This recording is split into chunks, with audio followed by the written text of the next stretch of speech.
Express, an international courier service. వస్తు సేవల పన్ను జీఎస్టీ అమలుతో స్మార్ట్ ఫోన్లు, వైద్య పరికరాలు, సిమెంట్ ధరలు తగ్గుతాయని కేంద్ర ప్రభుత్వం ప్రకటించింది. ప్రస్తుతం స్మార్ట్ ఫోన్లపై సగటున 13.5% ఉన్న పన్ను ఉండగా జీఎస్టీలో 12% వసూలు చేస్తారని ఆర్థిక శాఖ వివరించింది. ఇక వైద్య పరికరాలపై ఇప్పుడున్న 13% 12%గా నిర్ణయించారు. సిమెంటుపై ప్రస్తుతం 30% ఉంటే దాన్ని 28% తగ్గించారు. ఆయుర్వేదం, యునానీ, సిద్ధ, హోమియోపతి, బయోకెమికల్ విధానంలో వాడే ముడి పదార్థాలపై జీఎస్టీని 12%గా నిర్ణయించారు. గతంలో 13% పన్నుంది. దేశవ్యాప్తంగా జూలై 1 నుంచి జీఎస్టీ అమలుకు రానుంది. మరోవైపు పెట్రోలియం ఉత్పత్తుల్ని కూడా జీఎస్టీ పరిధిలో తేవాల్సిందేనని ఆర్థిక రంగ నిపుణులతో పాటు రాష్ట్రాల ఆర్థిక మంత్రులు డిమాండ్ చేస్తున్నారు.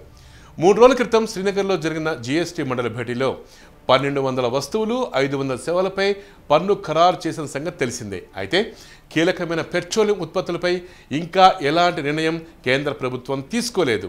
దీన్ని బట్టి ఇప్పుడున్న పరిస్థితుల్లో సిమెంట్ రేట్లు తగ్గుతాయి, స్మార్ట్ ఫోన్ల రేట్లు కూడా తగ్గిపోతాయి.